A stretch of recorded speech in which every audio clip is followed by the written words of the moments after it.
Namaskar, I welcome you to the digital media of Uday India and I am Deepak Kumar Rath. And in India Things, today I want to tell you how the common man, the people, the Aam Aadmi, they are suffering in Bengal. The violence is going on and on. The common man, the victims of the violence are continuously going to the shelter house. But West Bengal Chief Minister says, don't help the BJP. I don't understand what is the meaning of it.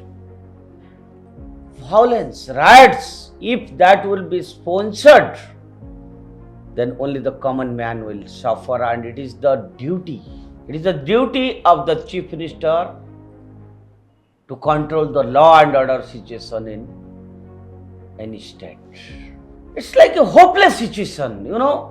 इसको हिंदी में कहते हैं ना, politics का हद हो गया है और बंगाल में वही हो रहा है. If one will look into the Murshidabad riots, a deep dive into alleged nexus of extremism, political complicity, illegal migration, and I must tell you that whatever is going on now, the riots, the violence, some agents, some agency, someone is behind this, and it is the duty of the government to find out who are the sponsors of the violence in West Bengal, in Murshidabad. You know, the disturbing turn of events, the recent riots in Murshidabad, West Bengal, that have raised serious concerns about the growing nexus between radical Islamic groups and illegal migration and local political patronage that I have told you in the earlier.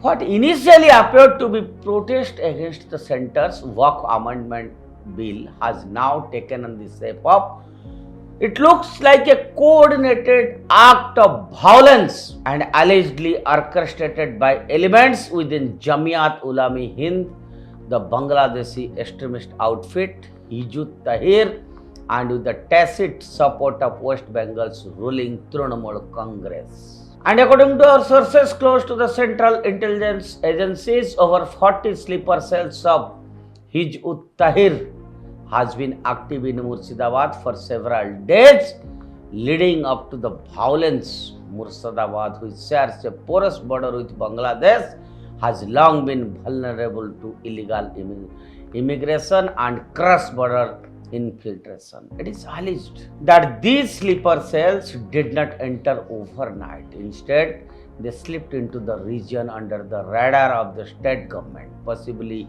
disguised as migrants. A development critics say points to administrative apathy or collusion. The political backdrop of riots is equally unsettling.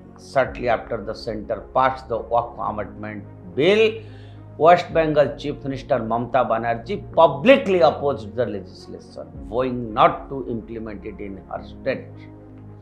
And according to a statement made by Siddiqullah Chowdhury, TMC Minister and State President of Jamiat Ulema-e-Hind, Mamata Banerjee even expressed happiness at the massive mobilization of protesters, indicating potential encouragement from the highest level of the state government. Chowdhury quoted a message from the Chief Minister's office that allegedly said she was, I will quote it, very happy to see such a gathering, I unquote. Imagine how it is well connected. The riot itself unfolded in a methodical planned sequence. After Friday prayers, large unauthorized procession led by members of Jamiat Ulema-e-Hind and other groups marched through Murshidabad in protest of the Waqf bill. As the procession neared a Hindu temple, it reportedly descended into violence, with mob members vandalizing idols and damaging the temple premises.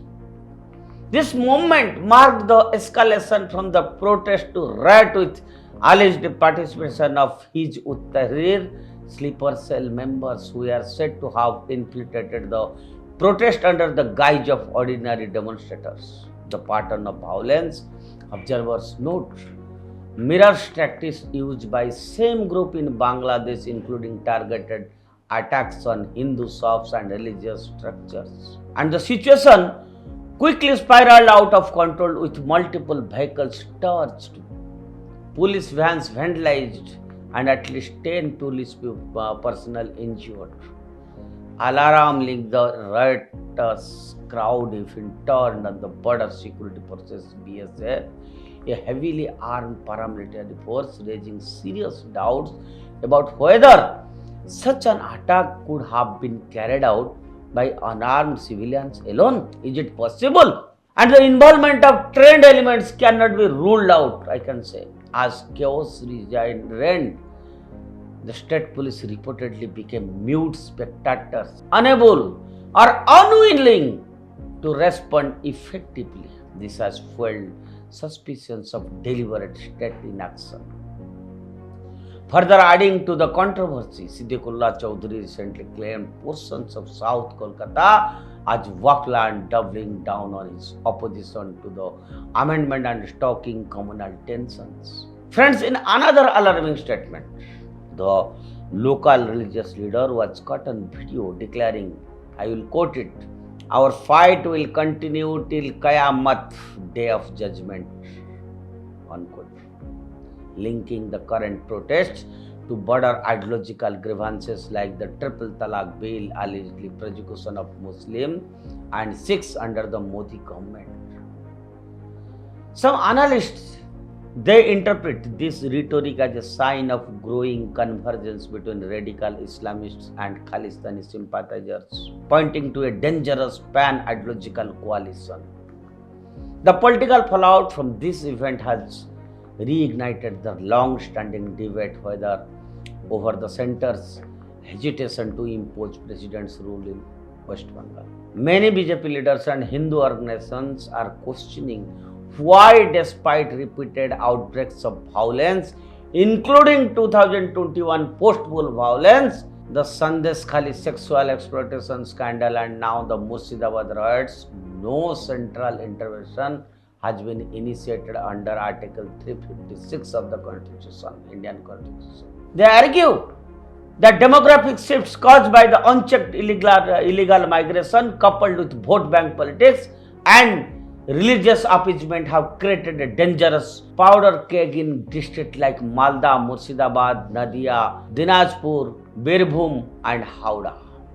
Reports from Murshidabad indicate that more than 400 Hindus from Dhulian area have been rendered homeless. Some even forced to take refuge on the streets.